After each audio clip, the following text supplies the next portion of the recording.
On est aujourd'hui le lundi 27 mai et on est arrivé à la grande, la fameuse, l'extraordinaire, fondamentale paracha que l'on reprend une fois de plus année après année, la paracha des explorateurs, la paracha des Meragelim que l'on appelle la paracha Shlach, envoyé. On va prendre cette paracha cette année d'une manière, je pense, un petit peu différente de ce que l'on a fait chaque année.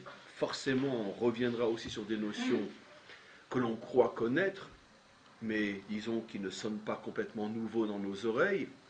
Mais malgré tout, avant d'arriver à cette répétition de ce que l'on croit connaître, je voudrais vous présenter cette paracha d'une autre manière. En utilisant d'une manière providentielle, j'en ai parlé ce matin dans un autre cours, en utilisant le Zohar. Avant de rentrer dans le vif du sujet et de dire ce que le Zohar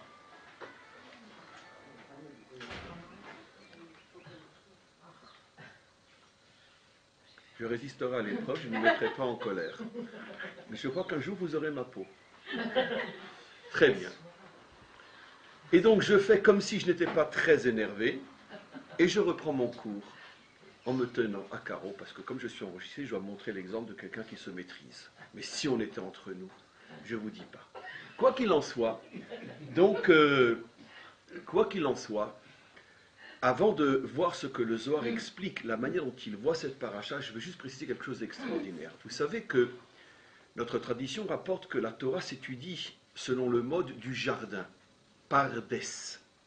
Pardes, qui sont les initiales des 4 niveaux de compréhension de la Torah. D'une manière extraordinaire, ces 4 initiales forment le mot Pardes, comme pour dire que quand on arrive à étudier la Torah sur ces 4 niveaux, alors c'est comme si on était à l'intérieur d'un jardin merveilleux, pourquoi pas le jardin de Éden, le jardin dans lequel Adam était avant la première faute. En tous les cas, pourquoi Pardes? Parce que le mot Pardes, qui veut dire jardin en hébreu, est formé des initiales P, qui veut dire Pshat, le sens littéral. Après, on a Resh, Remez, l'allusion, Dalet, la recherche, et enfin, Samer, qui signifie le sod, le secret. Et le Zohar, bien sûr, se situe au niveau du sod, et le Zohar explique toute la Torah. Toute la Torah commentée par Rashi est aussi expliquée par le Zohar. Quelle est la différence à un premier niveau entre l'explication rapportée par Rashi et l'explication du Zohar?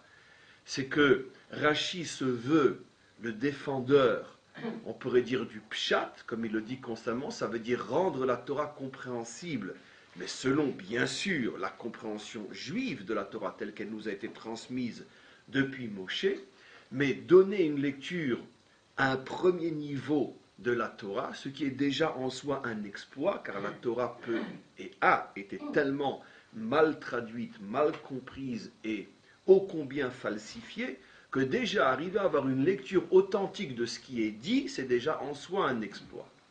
Mais Rashi s'est arrêté là, si j'ose dire, bien qu'il a caché beaucoup plus que ce qu'il dévoile.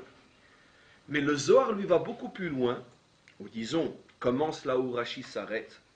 Le Zohar, lui, va reprendre toute l'histoire biblique, tous les messages de la Torah, mais va les expliquer à un niveau extrêmement élevé, extrêmement profond. Ça veut dire à un niveau qui n'est absolument pas perceptible dans le vécu, dans l'histoire. C'est la raison pour laquelle vient Rabbi Shimon, et Rabbi Shimon vient nous révéler la source des problèmes, la source de l'histoire, où ça commence, pourquoi c'est comme ça. Donnons un exemple simple, l'histoire que vous connaissez tous par cœur, l'histoire des explorateurs, ce groupe de 10 dirigeants d'Israël, un dirigeant par tribu, qui finalement n'a pas eu ou n'a pas senti le courage de rentrer en Eretz Israël, de conquérir cette terre, et qui sont revenus découragés, qui ont découragé tout Israël, et on a pris 40 ans d'exil dans le désert, au point que toute la génération qui était sortie d'Égypte est restée dans le désert. Alors cette histoire, évidemment qu'on peut la comprendre à un premier niveau, et pendant des années, je pense, on a à chaque fois révélé un nouvel aspect de ce que l'on peut comprendre à un premier niveau. Mais le Zohar, lui, va remonter beaucoup, beaucoup, beaucoup plus haut. Et il va nous révéler ce que je vous enseigne constamment, qu'en vérité, le monde d'en bas a été créé pour être le miroir du monde d'en haut. Ce qui veut dire que tout ce qui se passe dans notre réalité physique, charnelle, quotidienne, profane, n'est en vérité que le miroir ou la conséquence de problèmes qui commencent beaucoup, beaucoup plus haut. Et ces problèmes, dans ce qu'on appelle dans le langage des maîtres d'Israël, la ishtal shelut, l'enchaînement des choses comme une boule de neige qui donne une avalanche, fait que dans l'histoire, le problème, il apparaît comme celui-là. Comme on le voit, si nous étions des maîtres suffisamment grands, nous serions capables d'expliquer, et c'est ça la vraie grandeur d'un maître, quel est le sens profond, par exemple, de la Première Guerre mondiale, la Deuxième Guerre mondiale, quel est le sens profond au niveau de sa racine, en perspective, de notre conflit avec nos voisins, etc. Au-delà de tout ce que les gens les plus sages pourront dire, mais qui, malgré tout, diront des choses qui restent dans le cadre, on peut dire, de l'histoire telle qu'on la comprend à notre niveau. Et donc Rashbi, lui, va remonter, il a reçu cette clé pour remonter jusqu'à la racine des choses, et ce que je vais dire maintenant, bien sûr, est softisé des milliards de fois. Je ne vais pas le dire tel que les choses sont dans le Zohar, parce que sinon, ça serait une grande prétention pour des gens comme nous, mais après l'avoir simplifié des milliards de fois, je vous ramène les conclusions de ce que Rashbi dit. Rashbi dit qu'en vérité, toute cette histoire des explorateurs, c'est l'histoire de la descente de l'âme dans le monde. Encore une fois, j'explique, c'est pas qu'il est en train de changer l'histoire. Ce qu'il veut nous faire comprendre, c'est que la manière dont les explorateurs, donc la manière dont le peuple juif, car ils sont les représentants d'Israël, la manière dont le peuple juif a réagi face à l'entrée en Israël, est la conséquence d'un problème qui commence beaucoup plus haut, qui est inhérent à l'âme qui est à l'intérieur de chacun d'entre nous, qui, au moment où elle doit descendre sur terre, a ce genre de comportement, bon ou mauvais, parce que n'oublions pas que sur les 12 explorateurs, 10, la majorité, c'est vrai, mais 10 se sont trompés, 2, la minorité, ont réussi. Et voilà ce qu'il explique. Encore une fois, extrêmement simplifié dans le cadre de ce cours. L'âme, avant que le maître du monde décide de la faire descendre sur terre, l'âme se trouve dans un endroit extraordinaire pour elle, puisqu'elle n'a encore jamais fauté, donc elle ne peut pas se trouver dans un endroit qui est négatif, elle n'a pas encore tout le ta'alir, tout le processus de la réparation, et surtout pas punition, le mot punition n'existe pas chez nous, c'est réparation, tikkun. Donc elle n'a pas besoin de réparer quoi que ce soit, puisque de toute façon elle n'est pas encore descendue.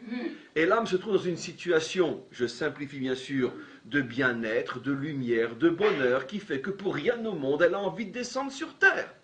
Parce que descendre sur terre, c'est quoi? Eh bien, c'est être confronté à tellement de risques et tellement de dangers, avec une majorité de possibilités de fauter plutôt que de bien faire, que l'âme n'est pas folle, l'âme ne veut pas descendre. Et nos maîtres nous disent que d'une certaine manière, Vaishlach, qui est le nom de notre paracha, Hachem mandate l'âme et l'oblige à remplir sa mission de descendre sur terre, et parce que c'est pour ça qu'elle a été créée. Maintenant, allons doucement. Si finalement l'âme est si bien en haut, alors pourquoi Hachem veut que l'âme descende en bas? À un premier niveau, nous dirons parce que il veut que l'âme libère le monde d'en bas. Le monde d'en bas est emprisonné à l'intérieur de forces contraires qui empêchent le monde d'en bas de remplir son rôle et de jouer véritablement la vocation pour laquelle il a été créé. Donnons un exemple extrêmement simple, excusez-moi vraiment de la simplicité des exemples, mais parce que la simplicité est aussi parfois beaucoup plus profonde qu'on l'imagine. L'argent. L'argent est une force extraordinaire avec laquelle on peut construire des empires de bien et de bonheur. Mais l'argent mal utilisé, c'est-à-dire dans la main de la majorité des hommes sur terre, on construit avec des empires de malheur et de catastrophes. Donc, finalement, l'argent est une force qui en soi contient un potentiel inimaginable, mais qui dans ce monde est emprisonnée à l'intérieur de forces négatives. Et ainsi de suite, toutes les choses de ce monde se trouvent dans cette situation d'emprisonnement. Et, d'une certaine manière, on ne peut pas recevoir du monde ce qu'il a véritablement de bon à nous donner, Parce que malheureusement, à chaque fois que quelque chose de bon est découvert dans ce monde, tout de suite c'est récupéré par les forces contraires. Je pense qu'on n'a pratiquement pas un exemple sur Terre de choses vraiment positives qui ont été dévoilées au fur et à mesure de l'histoire, qui n'ont servi qu'à faire le bien. Et je pense que si on fait le bilan, on va peut-être pas perdre notre temps dans le cadre d'un cours si court, mais si on fait le bilan de chaque découverte que l'homme a dévoilée de ce monde, car l'homme n'a rien inventé, contrairement au mot inventeur qui est une foutaise totale, on n'invente rien, on ne fait que découvrir ce qui est déjà là. Mais donc, la totalité, et je pense qu'on va tromper, de tout ce que l'homme a découvert depuis qu'il est sorti des cavernes, a toujours été récupéré plus pour le mal que pour le bien. On a tué plus d'hommes avec le fer qu'on a apporté le bonheur avec le fer pour faire des casseroles ou je ne sais pas pour pouvoir cuire. Avec le feu, on a massacré plus d'hommes et de femmes et d'enfants qu'on a apporté de bien dans l'humanité. Je pense que si on faisait un bilan quantitatif, on arriverait vite à ce genre de conclusion. Et ne parlons pas d'énergie, l'énergie atomique, avec le risque qui pèse sur l'humanité. Alors, Razvejan ne comprenait surtout pas de ce que je dis, l'imbécilité qu'il fallait rien découvrir, mais certainement pas. J'ai pas besoin, j'ai honte de devoir préciser que ce n'est pas mon intention. Mais c'est ça la vie.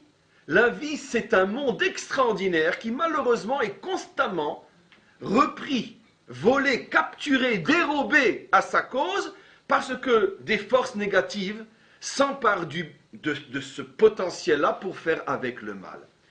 Le symbole terrestre de cette chose-là, c'est que la terre d'Israël, écoutez-moi bien, maintenant je vais à chaque fois faire du ping-pong, je passe du haut, je passe du bas, c'est-à-dire on va faire de l'idée en haut et telle qu'elle se réalise en bas. Vous remarquerez que Israël, comme tous les peuples pratiquement, dans l'histoire, là je n'affirme pas tous, mais j'imagine la grande majorité, tous les peuples se sont construits sur des territoires qui au départ n'étaient pas forcément à eux. Je pense, globalement.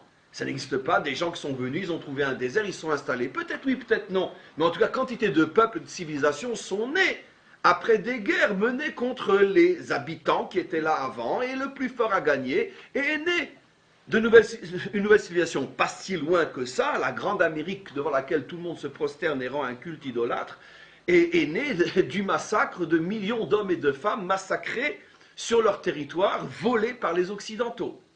Que l'on n'oublie quand même jamais. Donc, peut-être qu'il vaut mieux les Américains que les Indiens, j'en sais rien, mais en tout cas, c'est ce qui s'est passé. Israël ne fonctionne pas différemment, avec malgré tout un détail fondamental qui fait toute la différence. Israël est aussi sorti d'Égypte et a trouvé une terre habitée qu'il a dû conquérir et donc chasser ses habitants et s'y installer. En ce sens-là, on n'est pas différent de toutes les civilisations. Mais la différence est énorme. C'est que cette terre, elle-même nous avait déjà auparavant été volée. Elle était entre les mains de voleurs qui avaient volé cette terre à la race, j'aime pas dire le mot race, mais je le fais exprès parce que je veux que le mot soit fort, à la race dont appartenait le peuple juif, qui sont les Sémites. Cette terre appartenait au territoire de Shem. C'est clairement dit dans la Torah. Lorsque Noar a divisé le monde entre ses trois fils, il a donné aux Cananéens qui sont des Chamites, des Africains, il leur a donné le continent africain. Et donc, la terre d'Israël faisait partie du territoire proche-oriental qui était entièrement donné à Shem. Et Yafet avait reçu l'Occident. Donc, le partage était très clair. Et combien de dizaines de fois je vous ai dit que la Torah met clairement en évidence le fait que quand Abraham arrive en Eretz Knaan, la terre cananéenne, mais qui est en vérité une terre volée par les Cananéens, car Canaan est le fils de Ham, donc est un Africain qui n'a rien à faire chez nous, à ce moment-là, il arrive en Israël, enfin en Eretz Knaan, et le verset dit « Ve'aknani az ba'aretz », qui veut dire en bon hébreu, le Cananéen venait d'arriver sur la terre.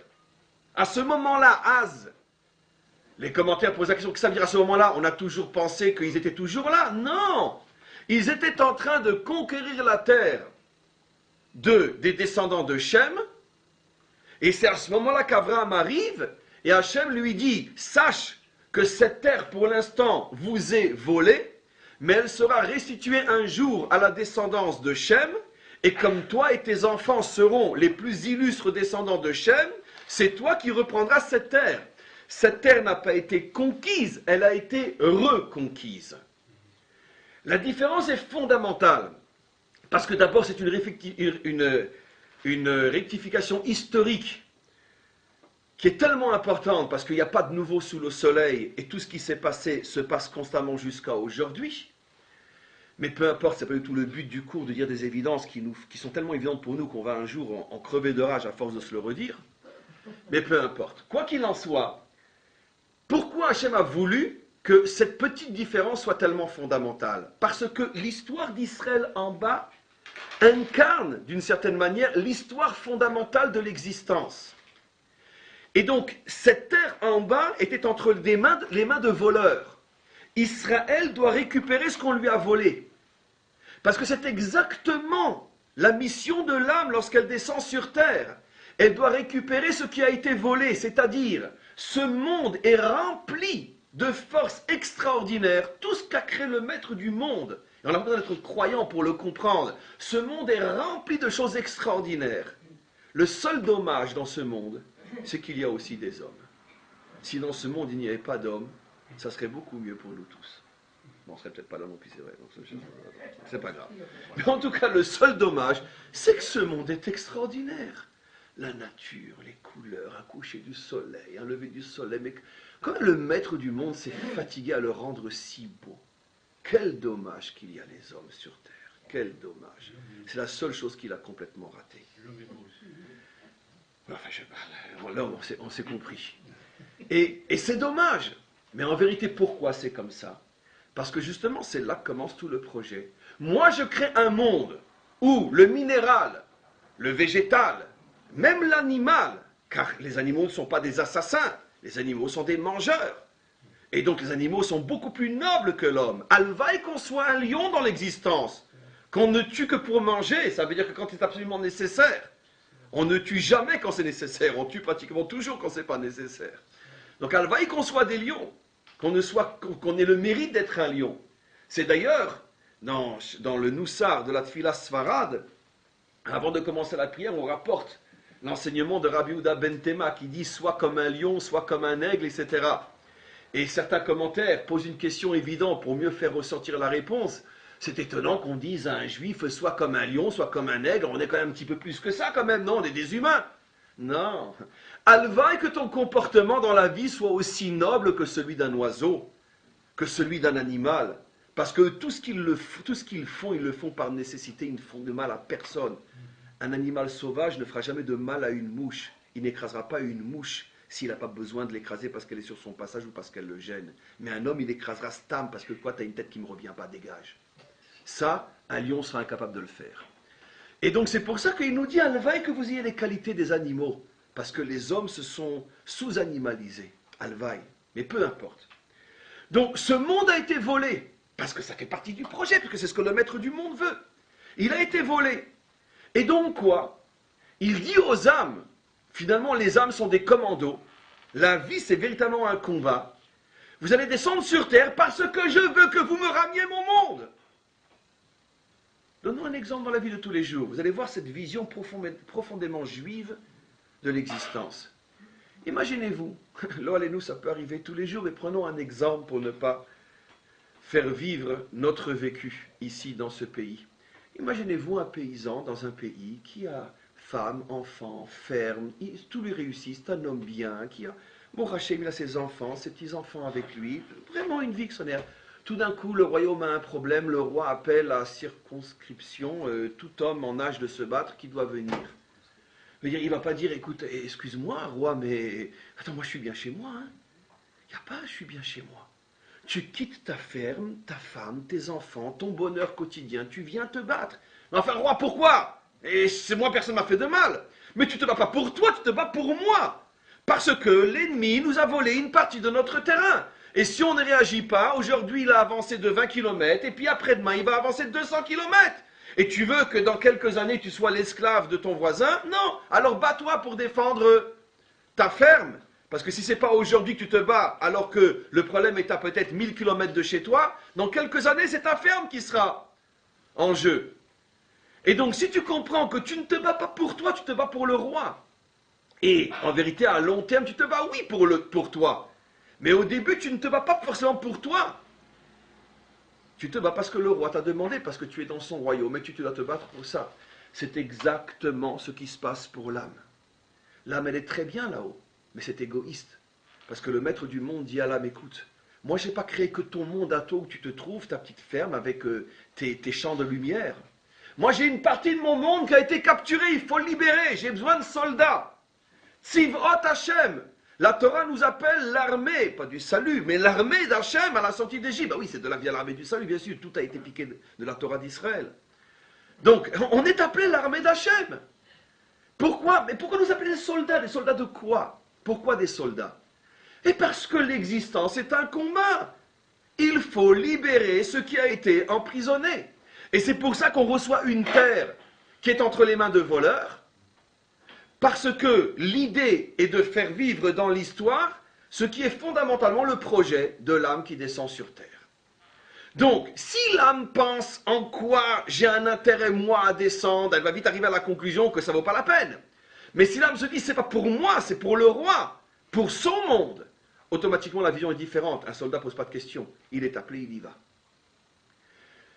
Maintenant, regardez toujours la symbolique, comment Rashbi explique. Quand l'âme arrive sur terre, elle voit que ce monde, il n'est pas si facile que ça à conquérir, ou plutôt à reconquérir. Il voit des géants, il voit des choses terrifiantes, des forteresses, des armées, des barbares, tout ce que vous voulez. Et c'est terrifiant. L'âme, avant de descendre dans ce monde, dit le Zohar, quand on lui montre là où on va l'envoyer, l'âme dit, mais j'y arriverai pas, c'est pas possible. Mais comment tu veux? C'est pas possible. Comment tu veux qu'on puisse te rapporter ton monde? Comment tu veux qu'on puisse conquérir ce monde? Le symbole sur terre, c'est que quoi?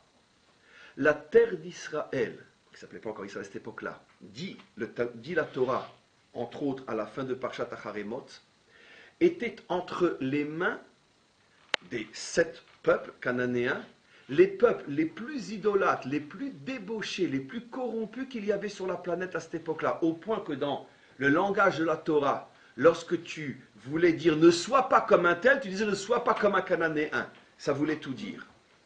Ça voulait tout dire. D'accord? Comme si en français tu as dit moi tu te crois à Pigalle ici? Très bien. On savait, on dit ne sois pas comme un Cananéen, on savait ce que ça voulait dire. C'était le symbole de ce qu'il y avait de plus corrompu sur terre. Or cette terre, qui était entre les mains des Cananéens, était censée devenir la terre sainte. Appelée la terre sainte dans toutes les langues, par tous les peuples. Quelle contradiction! La terre sainte se trouve entre les mains de ceux qui sont le symbole de la saleté, mais justement, plus le trésor est précieux, plus les voleurs vont être de grands brigands, parce que un trésor bien précieux est très bien gardé. Donc s'ils sont arrivés à le voler, c'est que ce sont de super voleurs. Des petits voyous de rue qui pour 50 shekels ont besoin de s'acheter une dose, ils ne vont pas s'attaquer à une banque. C'est la grande mafia qui s'attaquera à une banque. Donc puisque cette terre-là était une terre sainte, qui s'est attaqué à elle? Ceux qui représentaient l'extrême absolu. Quand l'âme voit ça, elle dit, mais on n'y arrivera pas, c'est pas possible. On n'y arrivera pas. L'argument essentiel utilisé en bas, qui est révélateur de l'argument essentiel utilisé en haut par l'âme, qu'est-ce que les explorateurs ont dit? Après avoir dit, il y a des forteresses, il y a des géants, on n'y arrivera pas, c'est impossible. Ils trouvent l'argument qui fait craquer tout le monde. Ils disent, Eretz ochelet yoshvea. C'est une terre qui bouffe ses habitants. Ça veut dire quoi au niveau de l'explication première? L'explication est la suivante. La terre, elle absorbe tout, elle dévore tout, elle avale tout. Traduit dans le langage de notre modernité, ça veut dire quoi? Ça veut dire ce que les Français, entre autres, ont parfaitement compris dans l'un des plus beaux proverbes français, et qui je crois est unique.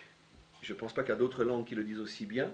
L'enfer est pavé de bonnes intentions. Ça veut dire quoi? Tu crois qu'en enfer se trouvent que des méchants? En enfer se trouvent aussi énormément de gens qui toute leur vie avaient de bonnes intentions. Alors pourquoi ils sont en enfer? En plus, ce sont les pavés, ils sont les plus bas de tous, tout le monde leur marche dessus. Parce que très souvent, ceux qui avaient de très très bonnes intentions, c'est ceux qui deviennent les plus crapuleux sur terre. Vous savez pourquoi? J'explique. Eretz ochelet yoshvea. La terre dévore ses habitants. Ça veut dire quoi? Vous imaginez quelqu'un, bonne famille, bonne éducation, bonnes études, etc. L'enfant bien. Enfance, c'est des essais. Enfance tout à fait bien. Il a fait des études, brillant, tout. Bon ben, est arrivé maintenant le moment de se lancer dans la vie. Il a fait des études dans la finance. Très bien. Il vient avec plein d'espoir, plein de bonnes intentions, et il rentre dans le monde de la finance. Alors, au début, la première fois qu'il est confronté à on pourrait dire, à des situations comme on fait, les affaires, c'est des affaires. Il est un petit peu choqué, mais vous êtes sûr que c'est permis? Vous êtes sûr qu'on a le droit? C'est pas ce qu'on a appris à l'école. Bon, attends, mais arrête, tu te crois où ici? Dis-moi, et les affaires, c'est les affaires. Et puis, au fur et à mesure, il se fait bouffer par la terre. Il se fait bouffer par la vie. Si tu veux pas te faire bouffer comme tout le monde, alors fais pas de la finance.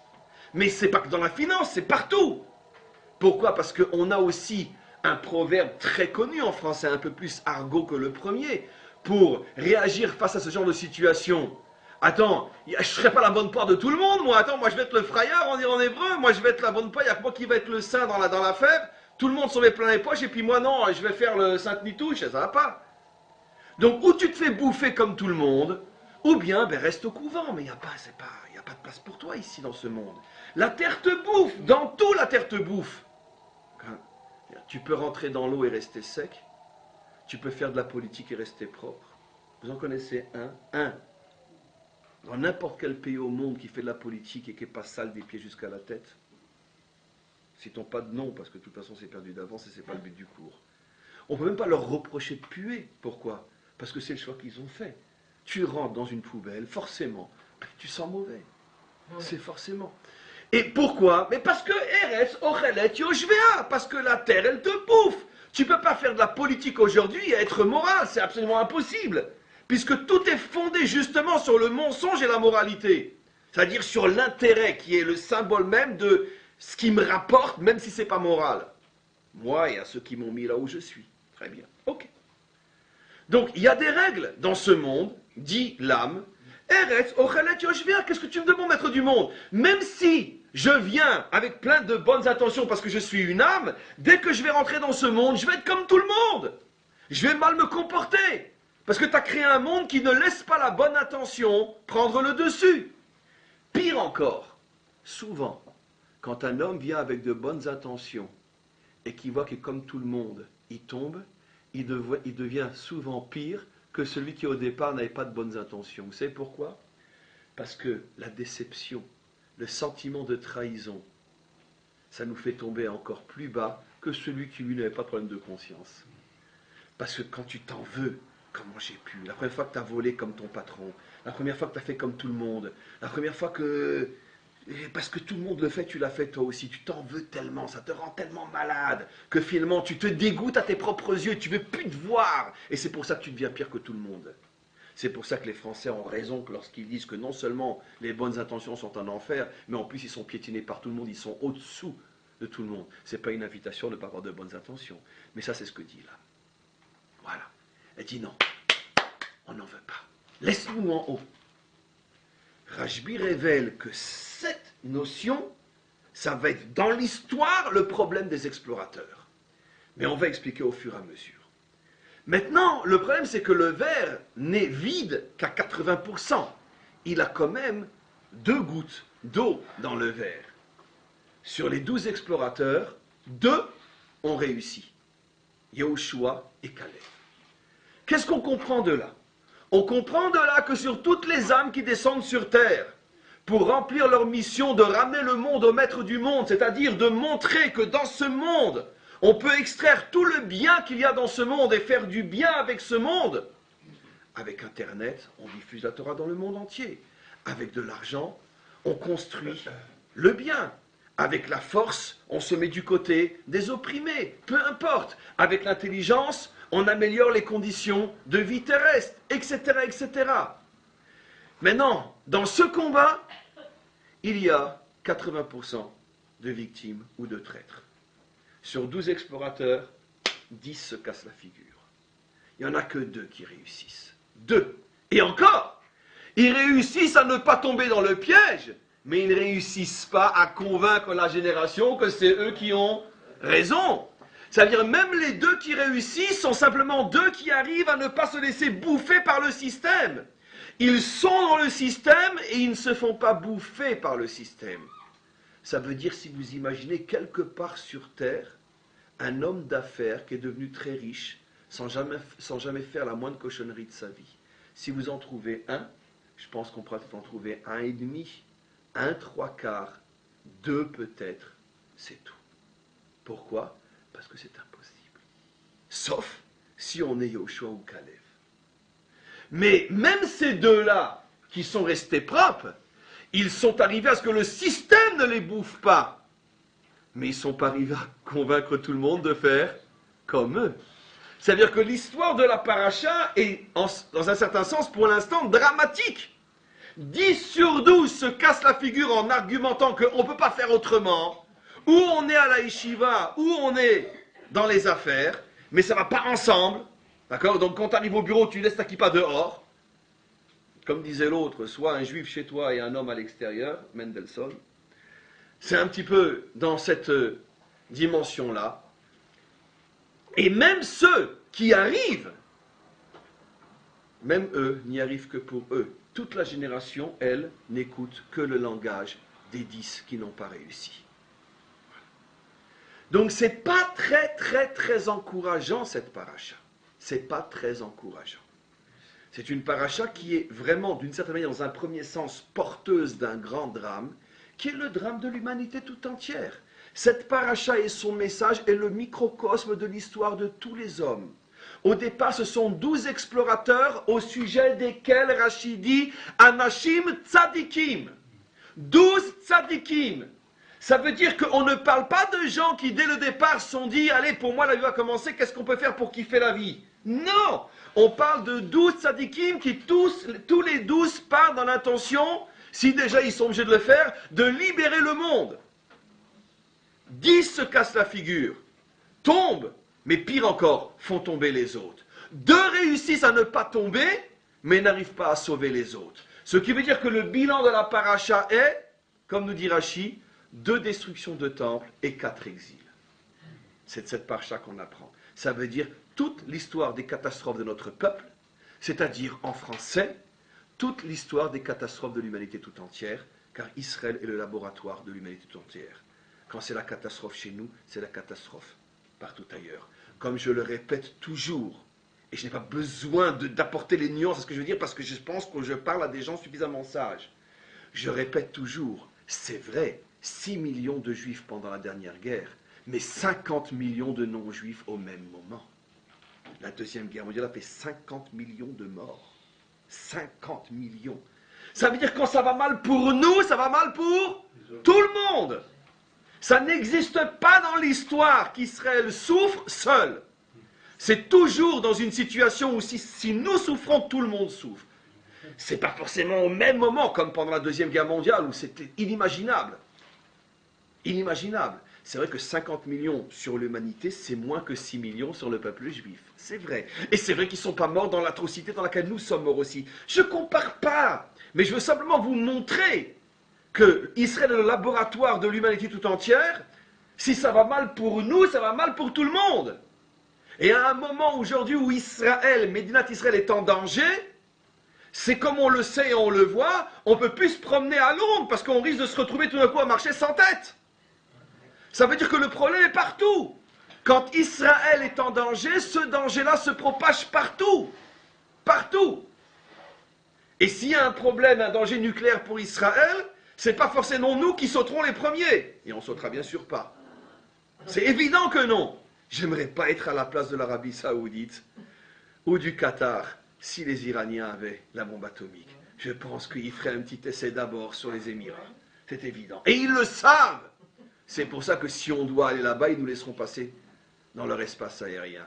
Parce qu'ils diront aux Juifs, allez faire le sale travail, mais aussi, vous savez qu'après on va gueuler sur vous. Hein. Vous savez, c'est les règles du jeu. On vous laisse passer, mais après on sera les premiers à dire, ouais, très bien. Et ils savent très bien.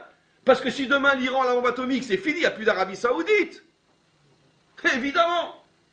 Ils les détestent plus qu'ils nous haïssent. Un chiite déteste un sunnite plus que ce qu'il déteste un juif. Donc les plus en danger, ce n'est pas nous, c'est les sunnites. Donc la majorité des musulmans sur terre. Donc je vais faire la parenthèse.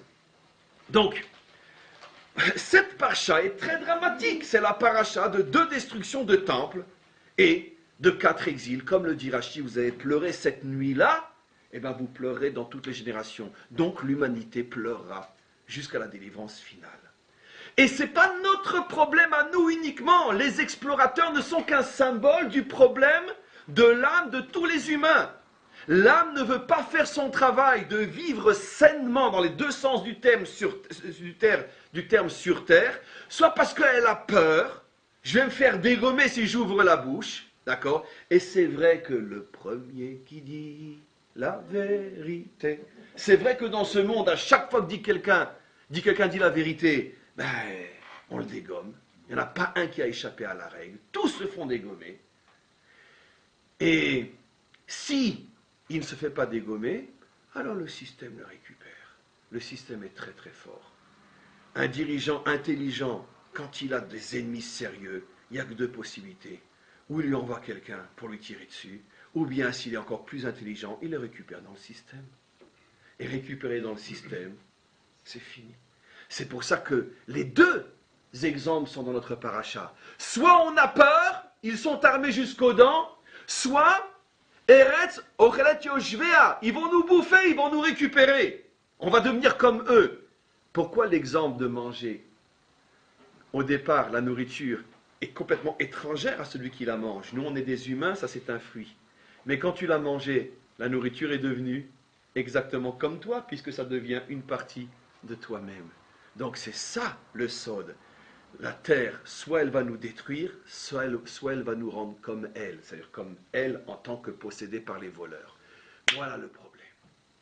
Avant d'aller plus loin, parce que vous n'imaginez pas que je vais vous laisser sur le drame, très bien, parce que, je veux dire, si les Juifs sont si forts dans le cinéma, c'est eux qui ont inventé Happy End. D'accord. Donc il faut que ça se termine bien. Très bien. Ok. Mais pour l'instant, on reste un petit peu dans le drame. Les 2 qui arrivent à s'en sortir, et encore, je répète, s'en sortir en soi-disant, parce qu'ils sont sortis qu'eux, mais tout seuls. Très bien. C'est déjà pas mal dans ce monde. Kalev et Yoshua. Par quelle force? 2 forces différentes mais complémentaires. Là aussi, c'est du soft, c'est du facile, rien qu'un petit rappel. L'un va être sauvé par la force de la Torah, et l'autre va être sauvé par la force de la tfila, de la prière. D'où on le sait. Yahushua, qui s'appelle à cette époque-là Hoshea, est l'élève de Moshe. Et de plus, il est l'héritier spirituel de Moshe. Moshe qui bel Torah mais Sinai hum Sarah le Yahushua. C'est lui qui va recevoir la première transmission de toutes les générations. Donc il est l'héritier spirituel de Moshe, l'élève de Moshe, comme il est dit, Lo Yamush Yahushua mitor Aoel, il ne quittait jamais la maison d'études. Tout le temps, il était collé à Moshe. Donc lui, sa force, c'est la Torah. Cette force, il l'avait déjà bien avant que Moshe lui rajoute une lettre à son nom. Il s'appelle Hoshea, et avant de l'envoyer en mission, Moshe sait très bien ce qui va se passer. Moshe veut préserver son élève, parce que si 2 sont préservés, ça montre qu'il y a au moins un espoir pour l'humanité, même si cet espoir va traverser seul toute l'histoire, et ne va devenir majoritaire qu'avec la délivrance finale. Mais il lui rajoute une lettre à son nom. De Hoshea, il passe à Yehoshua. Il lui rajoute le Yud. Et pourquoi?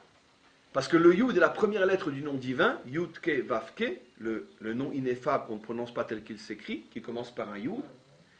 Et il lui met le Yud à son nom comme pour dire, Rashi explique, que Havaye soit avec toi. Havaye, je peux dire parce que je ne prononce pas les lettres dans l'ordre. Havaye, je change l'ordre des lettres. Donc, que Havaye soit avec toi, que Dieu soit avec toi. Très bien. Ça veut dire quoi? Qu'est-ce qu'il lui rajoute? Tout le monde comprend, tout le monde explique les commentaires que Moshe lui donne la force de la Torah, par le mérite de la Torah que tu étudies, par le mérite que tu es toi de tous mes élèves, celui qui va être mon héritier, par ce mérite-là, que tu sois protégé, que tu ne tombes pas dans le mauvais conseil des explorateurs, que tu n'aies pas leur peur et que tu n'aies pas que tu ne sois pas un traître comme eux. Mais pourquoi symboliser ça par une lettre qui devient une partie du nom? Comme on le sait, le nom, c'est l'identité. Ça veut dire, ça me fait penser à une histoire extraordinaire, authentique, qui s'est passée à l'époque de la Haskalah, ce qu'on appelle le siècle des intellectuels, quand toute l'intelligentsia allemande a commencé, à cause de l'émancipation, à se foutre en l'air et foutre en l'air notre peuple, et donc à repousser la Torah sous prétexte que maintenant c'était un truc vieux et qu'il fallait s'ouvrir au nouveau monde. Et donc à ce moment-là, la Haskalah a commencé à propager toutes ces idées fondées sur quelque chose de juste, la science, apprendre, mais avec une idée perverse, détruire la Torah. Parce qu'il n'y a aucune incompatibilité entre le fait d'être un savant et être un homme de Torah. Il y en a des centaines aujourd'hui. L'un des pères de la bombe atomique en Israël, un peu importe qui, il n'aime pas qu'on le dise, est un chassid, Chabad en plus. Et donc, professeur Branover avec sa petite casquette, etc.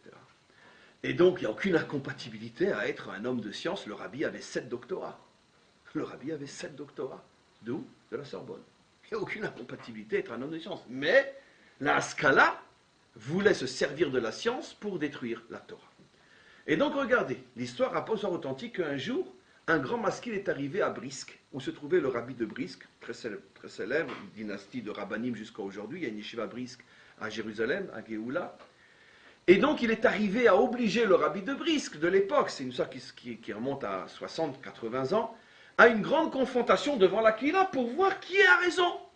À l'époque, ça se passait avec les moines et les prêtres, et malheureusement, là, ça se passait entre nous, pour détruire la Torah. Ce qu'on appelle les disputations à l'époque, au Moyen-Âge, etc. Et là, ça s'est passé il n'y a pas si longtemps que ça. Et le thème était de parler de Maïmonide, qui était en même temps un homme de science et un homme de Torah. Et regardez l'histoire comme elle est symbolique. Le maskil prend la parole et il dit « Je ne comprends pas ce vieux monde orthodoxe, ultra, tout ce que vous voulez, etc. Maïmonide était un grand médecin, c'était un homme de science, c'était un astronome, c'était un philosophe. Ça n'a pas empêché aussi d'étudier la Torah. D'accord? Très bien.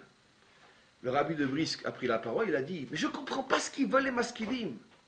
Le Maïmonide était un grand homme de Torah, c'était un grand codificateur, il connaissait tout le Talmud par cœur, il connaissait toute la Torah par cœur, c'était aussi un homme de science. » Ça veut dire qu'ils ont dit la même chose, mais avec toute la différence. Quel est le Ikar et quel est l'accessoire? L'homme de Torah voit dans Maïmonide l'homme de Torah. C'était aussi un scientifique, Azma, il n'y a pas de contradiction. Qui a dit qu'il y a une contradiction? L'autre, qui ne voulait pas de la Torah, d'accord, a dit « Ah, c'était un de chez nous, c'était un savant. » Bon, il faut bien concevoir qu'à l'époque, c'était encore un petit peu, je sais pas quoi, donc il y avait aussi un peu de Torah dans sa vie. Mais s'il avait vécu à notre époque, même ça, il n'aurait pas eu, il aurait compris. Vous comprenez? C'est ça le problème. Moshe, il a rajouté une lettre au nom de Hoshea. Ça veut dire que la Torah doit faire partie de ton identité. Quand tu demandes à un juif médecin, qu'est-ce que tu es dans la vie? J'étudie la Torah et je suis aussi médecin. Si tu demandes à un officier de l'armée, qu'est-ce que tu es dans la vie? Je suis un homme qui étudie la Torah et ma fonction, je suis officier à Tsahal, etc. Ah ouais, vous me direz que c'est toujours de l'eau fraîche, c'est utopique celui-là. Non, mais... Ben, je vous promets qu'un jour ce sera comme ça. Hein. Un jour je ne serai pas utopique. C'est vrai, sur les 12, il n'y en a eu que 2. Même pas, il n'y en a eu que 1, parce que Calais, c'est encore un autre truc. Sur les 12, il n'y en a eu que 1 qui parlait comme ça. Je lui demandais, Joël, qu'est-ce que t'es toi? Ben, je suis un homme de Torah médecin, un homme de Torah avocat, un homme de Torah officier, un homme de Torah homme d'affaires, un homme de Torah et. C'est-à-dire, l'essentiel, je suis un homme de Torah. Et c'est ce que Moshe a dit à Yoshua. Tu veux être mon héritier. Tu dois comprendre que la Torah, ce n'est pas une fonction. On est médecin, on est rabbin, on est Talmid Racham. La Torah, c'est ton essence en tant que juif, sur laquelle se rajoute quantité de choses nobles et extraordinaires. Mais c'est du rajouter. Tout le reste, c'est du rajouter. Un juif n'est pas médecin. Un juif est un homme de Torah qui est aussi médecin. Alors ça, c'est le langage de la délivrance finale. Vous savez pourquoi? Parce que le langage de l'exil, c'est les 2 extrêmes. D'accord? C'est 3 mères polonaises qui se réunissent dans un parc, vous la connaissez tous. Alors, la première, elle dit, ben moi, mon fils, il est avocat, il a fait des études d'avocate, et il gagne très très très bien sa vie. La deuxième, elle dit, ben moi, mon fils, il est médecin, et il gagne très très très très bien sa vie. La troisième, elle dit, ben moi, le mien, il est rabbin. Et puis, il galère. Les deux autres lui répondent, rabbin, mais c'est pas un métier pour juif. Donc, elle est extraordinaire. C'est l'une des plus belles histoires juives qui existent. Comment? C'est pas un métier pour juif. Très bien. En tous les cas, riez pas. C'est pas un métier pour juif. Ça veut dire quoi? Ça veut dire que... Qu'est-ce que j'étais en train d'expliquer? Le langage de l'exil, c'est soit mon fils il est avocat, soit l'autre extrême, qui est aussi négative et dangereuse que la première. Mon fils, il étudie la Torah. D'accord, il étudie la Torah, mais Maïmonide aussi étudie la Torah. Alors, ça veut dire quoi? C'est-à-dire, il ne fait que ça. Genre, c'est ça l'idéal. Et tous les autres sont dans l'erreur. Si c'est dans cet esprit-là que c'est dit, je précise, si c'est dans cet esprit-là que c'est dit, c'est une erreur qui n'est pas moins grave que la première. Parce qu'un juif, c'est les deux, avec une chose plus importante que l'autre. Je suis un homme de Torah médecin, je suis un homme de Torah officier, mais je suis un homme de Torah avant tout. Le langage de l'exil, c'est que, ou bien je suis médecin uniquement, ou bien je suis un homme de Torah uniquement. Mais où est la synthèse des deux? Ça, c'est le langage de la délivrance, avec une priorité, toujours, pour qui que ce soit, Torah avant tout le reste. Yoshua incarne cette chose-là.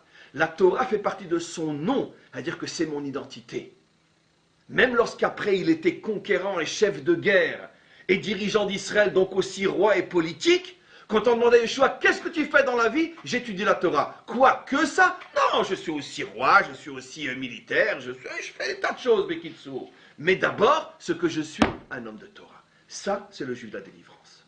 Un juif qui n'existe que 1 sur 12 pour l'instant. Ça fait quel pourcentage 1 sur 12? En vérité, c'est même pas 1 sur 12, je dis n'importe quoi. C'est 1 sur 600 000 en vérité, parce que les 12 en vérité, ils représentent tout Israël. Donc le pourcentage est très minime. Kalev, lui, il vient avec une autre approche. Kalev, lui, ne vient pas avec la force de la Torah, telle que je l'ai expliqué, la vraie, mais Kalev vient avec la force de la prière. Qu'est-ce que fait Kalev? Dès qu'il arrive en Eretz Israël, qu'est-ce qu'il fait? Il s'enfuit à Hebron tout seul pour aller prier sur le caveau des pères et demander d'Irachi aux pères que par leur mérite, ils ne tombent pas dans la trahison des explorateurs de la majorité. Lui utilise la force de la prière. Et vous me direz, tout le monde prie. Pas seulement les juifs, le monde entier prie. Quelle est la spécificité de la prière de Kalev au point que cette prière l'a protégé? 2 réponses. Sa prière s'enracine dans les pères. La question, il aurait pu prier partout. Pourquoi va-t-il à Hebron et risque sa vie comme la Torah le fait remarquer? Là-bas, il y avait les fameux géants et il mettait sa vie en danger. Dieu est partout. Pourquoi tu as besoin d'aller jusqu'à Hebron alors que ce n'était même pas sur le chemin? Prie partout. Où que tu es, tu t'arrêtes. Le bon Dieu t'écoute. Non. Il va à Hebron. Pourquoi? Parce que là-bas, les antennes sont plus importantes qu'ailleurs? Non. Parce qu'il veut signifier que sa prière s'enracine dans les pères fondateurs d'Israël. C'est-à-dire, ça c'est très beau. La prière, c'est finalement ton aspiration. Tu dois toujours veiller à ce que ton aspiration corresponde bien à ce qu'était le projet, dès le départ, des pères fondateurs d'Israël.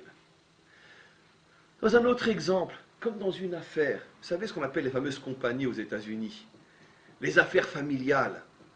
Une véritable affaire familiale, c'est quand les pères fondateurs ont lancé un projet et que de génération en génération, même si l'affaire se décuple, tout ce que vous voulez, ça reste toujours le projet familial.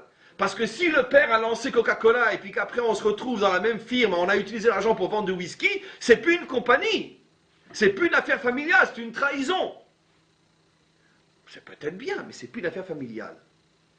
Kalev nous apprend que quand tu pries, est-ce que tu es sûr que ce que tu demandes fait partie du projet d'Israël? Est-ce que tu es sûr que ce que tu demandes fait partie de ta mission dans ce projet? Maître du monde, fasse que je sois riche. Et si ton projet c'est de le servir sans l'être riche, peut-être. De quel droit tu décides que dans ta prière, tu fais rentrer telle ou telle ou telle chose? Peut-être ça ne fait pas partie du projet. Vous allez me dire, mais dans ce cas-là, on se la ferme, on ne prie plus parce qu'on ne saura jamais rien. Je vais vous donner une clé, elle n'est pas de moi, elle vaut des milliards. Comment je peux savoir si ma prière correspond au projet ou si je me suis inventé un idéal qui n'est pas celui de mes pères? Toute prière qui n'est pas répondue et ça ne me rend pas malade, ça veut dire que je l'ai fait, je l'ai arrêté, je me suis rendu compte que ce n'était pas pour moi, et on passe à autre chose. Toute prière sur laquelle tu t'acharnes et on ne te répond pas et ça te rend malade, ça te pourrit la vie, c'est la preuve que tu fais fausse route, mon gars. Ce que tu demandes, c'est pas pour toi. C'est une clé infaillible. Si ça te rend malade, c'est la preuve que ce que tu demandes, c'est pas pour toi. Parce que si ce que tu demandes est pour toi, même si tu le demandes pendant 20 ans et que tu l'as pas, ça ne va jamais t'enlever ni ta joie, ni ton courage, ni ton optimisme. Parce que tu l'auras dans 21 ans. Mais le fait que tu arrives pendant toute cette période d'attente à rester avec toutes les forces de la vie, c'est la preuve que ce que tu demandes, tu as raison de le demander, tu l'auras peut-être. Mais si au bout d'un certain temps, ça te fait rentrer dans une telle dépression, pourquoi je ne l'ai pas, pourquoi je ne l'ai pas, pourquoi je ne l'ai pas, c'est parce qu'il ne fallait pas le demander, mon vieux. Oui, change de chemin tout de suite. C'est ça le symbole de prier sur le caveau des pères. Ça veut dire toujours demander en relation avec le projet initial, dans lequel moi aussi je fais partie en tant que juif. J'ai ma place dans ce projet, sinon je serais né ailleurs. Donc, automatiquement, ne pas confondre entre tes aspirations et les aspirations du peuple juif dans lequel tu fais partie. D'accord? Vous imaginez quelqu'un qui veut s'installer à Miami, et puis il lui faut de l'argent. Alors pendant 10 ans, il va prier, mon Dieu, maître du monde, je t'en supplie, fais que je devienne riche, je voudrais une belle villa à Miami Beach. Mais pauvre type, c'est ça ton projet, mais prie pour arriver à Jérusalem. Comprenez? C'est pas ton projet, Miami Beach. En plus, tu pries pour ça, mais t'as pas honte. C'est pas le projet d'un juif de prier pour Miami Beach. Un juif, il prie pour Jérusalem, si déjà il prie. L'exemple bateau simple que tout le monde peut comprendre, celui-là, tout le monde le comprend. Mais dans la vie, c'est pas toujours aussi évident que ça. Comment? C'est-à-dire? Il y a certaines mitzvot où il est marqué que tu seras récompensé, et d'autres. De toute façon, on n'agit pas pour la récompense, on le fait les Shem Shamaïm. Non, justement, c'est ça. Oui, mais ça. Attendre la récompense. Oui, mais attention, si un juif vit à Paris et prie, parce qu'il est dans une situation impossible et prie pour arriver à Jérusalem, il ne prie pas pour la récompense, il prie pour la mission. C'est pas pareil. C'est pas pareil. Si je suis dans un endroit où je n'arrive pas à faire des mitzvot, et que je prie pour que Hachem donne la possibilité d'en faire, et que j'y arrive, c'est pas que j'ai été récompensé, c'est que ma prière m'a mis dans le projet. Pouvoir faire la volonté d'Hachem, c'est pas une récompense, c'est être dans le projet. Comprenez? Donc, ça dépend ce qu'on met dans la prière. Des fois, quelqu'un sent qu'il est dans une situation où il n'arrive pas à commencer à vivre en tant que juif. Ça peut être dans les moindres détails de la vie de tous les jours. Si quelqu'un a un travail, c'est le seul qui a l'impression qui lui prend tout son temps, toutes ses forces, toutes ses énergies, qui n'arrive même plus à ouvrir un livre de Torah. Et qui prie pour qu'Hachem lui envoie une parnassa qui lui permette de pouvoir étudier un petit peu. Ça, c'est pas qu'il demande une récompense. Il demande qu'Hachem le mette dans le projet. Et ça, c'est une prière, bien sûr, qui correspond au projet des pères. Mais souvent, et c'est ce qui nous arrive dans notre vie, on s'acharne dans des demandes qui ne sont pas du tout le projet, que nous, on a décidé qu'on ne peut pas vivre sans ça. Mais qui te dit que tu as besoin de ça? En tant que juif, peut-être pas, alors arrête de prier là-dessus. Quand un homme, c'est ce que nous apprend l'histoire de Caleb, arrive à ce que ses idéaux, ses aspirations correspondent au projet fondé par les pères d'Israël, alors c'est sûr que tôt ou tard, il sera exaucé. Si ce n'est pas dans ce monde, ça sera dans cette vie, ça sera dans une autre vie, peu importe, je ne rentre pas dans les détails. Mais en tfila choseret rekan, disent nos maîtres, aucune tfila authentique ne revient vide. Des fois, il y a un déphasage entre le temps et la réponse, pour des raisons qui sont le secret des Gilgulim, des vécus de l'âme, etc. Peu importe, on ne peut pas tout expliquer en un cours. Mais quoi qu'il en soit, une prière authentique finit toujours par être exaucée. Quoi qu'il en soit, voilà donc les deux forces qui peuvent, dans ce monde, si vraiment on est accroché à la Torah et que vraiment on s'arrange pour calquer nos aspirations sur le modèle de nos pères et mères fondateurs, alors on peut être sûr qu'on arrivera, bien que faisant partie de l'extrême minorité, on peut être sûr qu'on arrivera à traverser ce monde sans se faire bouffer ou déchirer par ce monde. Mais maintenant, arriver à transformer ce monde, ça c'est une autre paire de manches. Les explorateurs, aucun d'entre eux n'ont réussi. Simplement que grâce à Caleb et Yoshua, le projet ne s'est pas arrêté et ça a pu continuer et repartir. Vous savez ce qui s'est passé? Après, donc, ce qu'ont fait les explorateurs, la majorité, Hachem a, entre parenthèses, voulu détruire Israël, donc le projet s'arrête. Parce que la majorité n'est plus avec moi. Je ne peux pas construire un monde sur la minorité, c'est impossible. Mais Moshe est arrivé dans sa prière à faire en sorte que Hachem remise sa confiance sur nous, parce qu'il y avait aussi sur quoi miser. C'est-à-dire que même si quelqu'un, a perdu toute sa fortune, s'il lui reste même $1000, avec $1000 bien cette fois-ci placés, peut-être qu'on va retrouver la fortune. Et donc Hachem a dit à Moshe a dit à Hachem, écoute, ne vois pas tout en noir. D'abord, il y a la génération qui n'a pas encore 20 ans, donc il n'a pas fauté, puisque les fautes sont comptabilisées à partir de l'âge de 20 ans chez nous. Donc ceux qui n'ont pas 20 ans, tu ne peux pas comptabiliser leurs larmes. De plus, les explorateurs, il y en a quand même 2 qui ne t'ont pas trahi. Donc il y a une base sur quoi repartir et continuer. N'abandonne pas ton peuple. Hachem s'est laissé convaincre et on est reparti. On est reparti, oui, mais bancal, comme Yaakov après son combat avec l'ange. On boite, parce qu'on va se prendre 2 destructions de temples et 4 exils.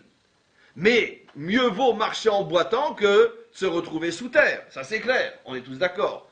Mais on marche en boitant. Très bien.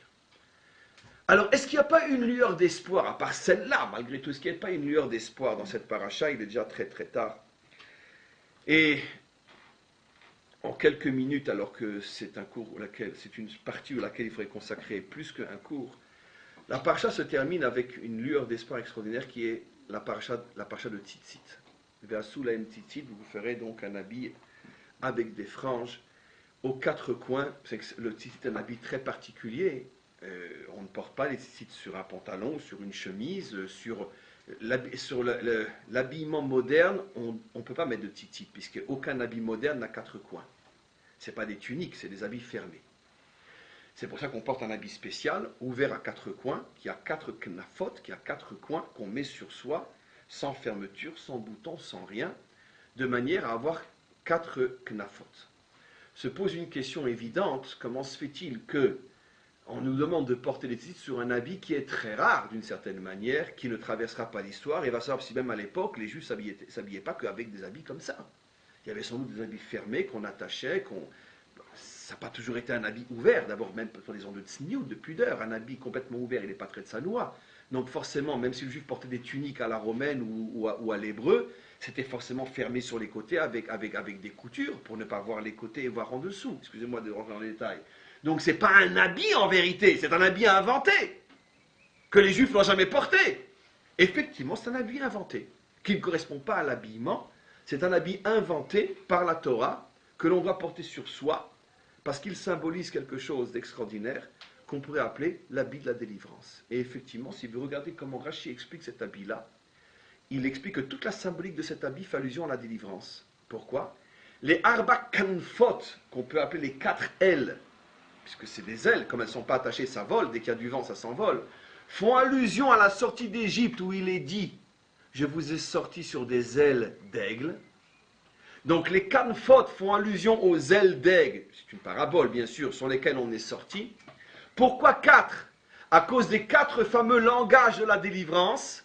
Lorsqu'on est sorti d'Égypte, Dieu a utilisé 4 langages pour nous délivrer. Otseti, Itzalti, Gaalti, Lakarti, les fameuses 4 coupes de vin que l'on boit le soir du Seder, qui font allusion aux 4 langages de la délivrance, qui font allusion aux 4 sorties des 4 exils, l'exil de Babylone, de Grèce, de Perse, de Grèce et de Rome, les 4 exils, les 4 délivrances. Donc, Knaf, L'aile fait allusion à la sortie d'Égypte. 4 fait allusion à la sortie des 4 autres exils. Et pourquoi le fil est appelé tzitzit? Rachid dit ça veut du mot la tzit, quand tu as dans un mur une petite fente, alors tu cueilles ton œil pour voir ce qu'il y a de l'autre côté. Ça fait allusion à un verset dans Shirachirim qui dit que le peuple juif regarde dans les fissures des murailles de l'exil, regarde pour voir si le libérateur ne vient pas. Les hatzit, même en hébreu moderne, le mot tzitzit donc fait allusion à cette attente d'Israël prisonnier dans les murs de l'exil, dans les ghettos de l'exil, et qui essaye de voir si à travers les fentes de l'exil, les quelques lumières qui apparaissent, ça ne serait pas les signes annonçateurs de notre délivrance. Rachid va beaucoup plus loin, le mot tzitzit a pour valeur numérique 600, tzitzit 600, et si tu rajoutes les 8 fils et les 5 nœuds, ça fait 613 commandements.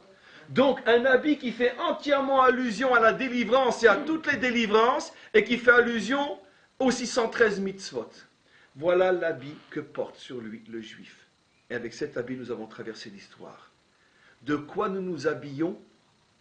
De notre foi inébranlable dans la délivrance finale.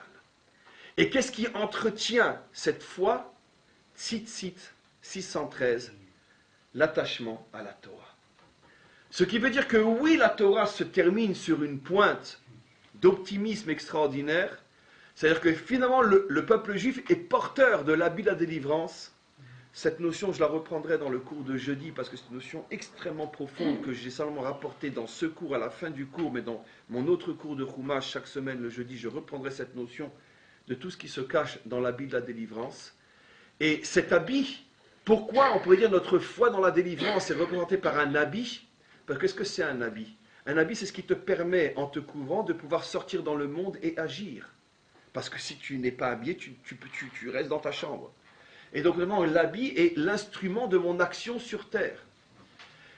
Pourquoi le peuple juif porte un habit qui est l'habit de la délivrance? Pour nous montrer que finalement, toutes nos actions et toute notre histoire doit être empreinte de cette foi, de cette croyance et de cette confiance dans notre délivrance future. C'est comme ça qu'on demande à un juif de vivre. Donc, d'un côté, c'est vrai, toutes les catastrophes de l'histoire, parce que ça fait partie du plan et du projet divin. Hachem savait très bien ce qu'il faisait en créant ce monde. Il savait très bien que la majorité s'écroulerait comme les explorateurs, et que seulement une petite minorité ne s'écroulerait pas, et que même eux n'arriveraient pas, pour l'instant, à amener le monde avec eux. Mais malgré tout, le peuple juif a été doté de cette foi dans la délivrance, qui est d'une certaine manière notre force, qui nous a permis de traverser l'histoire.